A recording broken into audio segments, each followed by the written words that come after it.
4-0 win for Arsenal to make Liverpool wait. But late drama elsewhere, where Pedro Neto's 90-plus 3-minute goal has given Chelsea all 3 points at Fulham. They led through Alex Iwobi. Tyreek George, who'd only been on the pitch for 5 minutes, equalised for Chelsea, and then Neto with the winner to put Chelsea back into the Champions League places.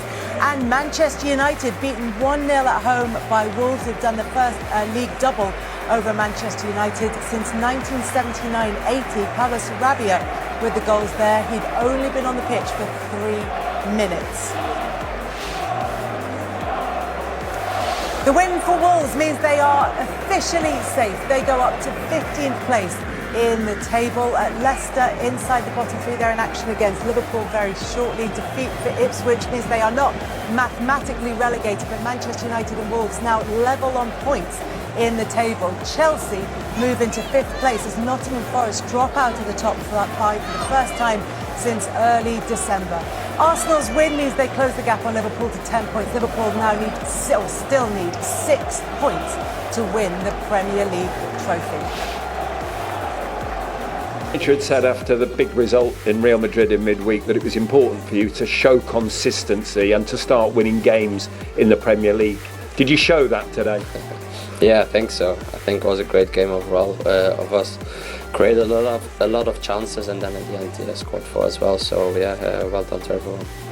Obviously, had you lost here today, it would have handed the title to Liverpool if they win later on. How important was it for you all that you just keep pushing them? Yeah, it's important for ourselves, I would say. We don't need to look at them.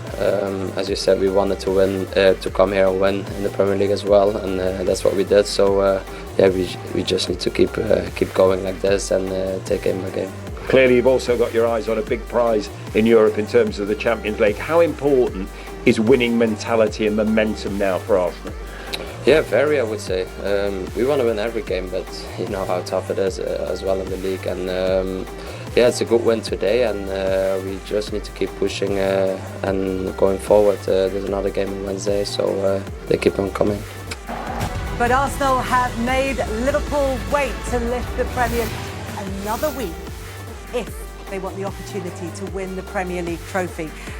Let's take a look at how the goals went in. Leandro Trossard got the ball rolling for Arsenal in this game, and they cruised all the way through it, Jamie. Yeah, they did. It was far too easy for them. And this has been the name of the game right throughout the season for all 3 promoted teams. They found it really tough. But O'Shea, the centre-back, I mean, Trossard initially drops off him. It's clever play by him. But you've got to be more aggressive and go towards the ball. And I sometimes think because the promoted teams are so far off it, we're quite kind to them. We're not too critical of them, but you know, the Premier League players, you know, they're playing at a certain level. They've got to do a lot more. And the second one, Jamie, I think in terms of on that transition, Leif Davis tries to get a foot in, goes a little bit too early, and then it's just the quality of Arsenal. Look at that first touch from Moreno for Martinelli. It's just brilliant stuff. I said they performed really well today, and they did exactly that with confidence, with a bit of energy and a little bit of arrogance as well.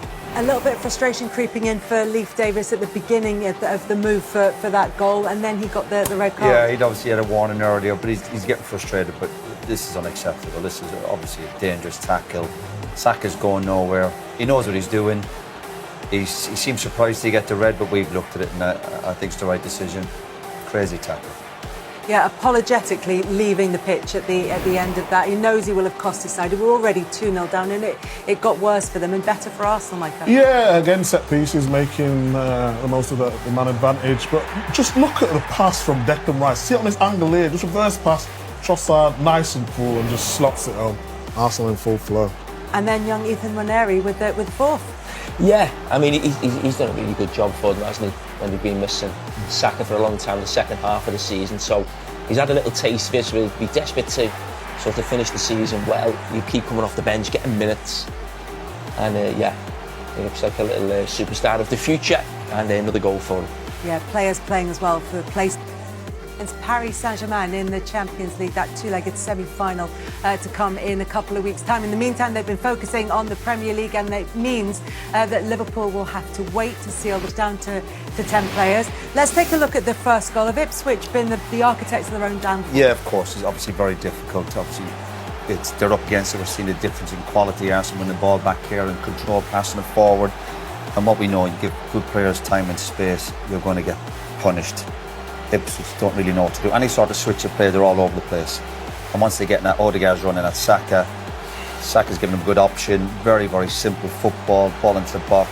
Nice first touch. Poor defender from Ipswich. Try to get out to him. Can the keeper do better? But very, very simple. And we're just seeing the difference in quality. Again, Odegaard's running the show. Ipswich can't get near Arsenal. The difference in quality is there for everyone to see. I think when he takes the first touch, we look here. I think the Ipswich defenders can still do more. The two centre halves, if you see when he stops the ball there, they're just you've got to try and engage. You've got to get out there. But they've actually three players around it, but they end up doing nothing. You've got to get side on, haven't they? Yeah. If you square like that, the ball can always go through. If it goes side on, it hits one of his foots. Yeah. But Arsenal being... Odegaard did get a touch though, in case you're watching, in terms of your fantasy football team. He does get the assist for that one. 2-0, Micah? Yeah, but I mean, you can see there Leif Davies gets a little bit frustrated. But as Roy mentioned, on that counter-attack, Arsenal have been devastated. Really good touch from Moreno, and Martinelli there to sweep it up, Jamie. Yeah, I just look at Moreno in that position, and he's just been absolutely a revelation since he's taken that new role. I know he's deeper today in midfield, but since he first went up top, I think when he came on or started at Leicester 13 games ago, 6 goals and 4 assists in that role he's had now has been absolutely fantastic, and that's genius. That is absolutely out of this world. It doesn't matter what the opposition is, the awareness of sort of Martinelli coming in the back was brilliant. Yeah, VAR had a look at that challenge from Leif Davis in the build-up to that goal. This one they had a look at as well, and he saw red, correctly? Yes, yeah. I mean, we looked at it a few times because you think, almost one of those where you think it's in between a yellow and a red, almost like an orange if you like. But the more you look at it, it's a really good decision from the officials, and what he's doing is just absolutely ridiculous. And there's no way he can get the ball. He's tried to just nick it, hasn't he?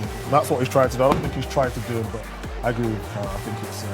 He's frustrated. And obviously somebody has to put a mark on the winger, but that's not right, and I think it's the right decision. No, they are really up against it, of course. Yeah, Chris Kavanagh spotting it in real time, then VAR went and had a look at it and decided the same thing. They confirmed that the red... away at Spurs. So, as I say, Ipswich are all but down. They have to win at Newcastle next Saturday, otherwise then that will be confirmed. And Leicester, remember, have to beat the leaders Liverpool next, or they will be relegated as well. And look where Tottenham and Manchester United are. Wolves in between them now. Wolves have gone above Spurs in the Premier League table with those 5 wins in a row. So Liverpool still need the maximum of 6 points. We'll see shortly if they can get 3, but that is hugely significant for Chelsea. They're into the guaranteed Champions League spots, a point behind City, 2 points behind Newcastle. And what it means as well is that Nottingham Forest, before they play at Spurs in the Monday Night Football, have gone out of those Champions League places on goal difference. Fulham are still on 48 points. That is now 9 away from guaranteed European football, but remember there is a scenario where 8th could be enough, so still plenty to play for Marco Silva's team.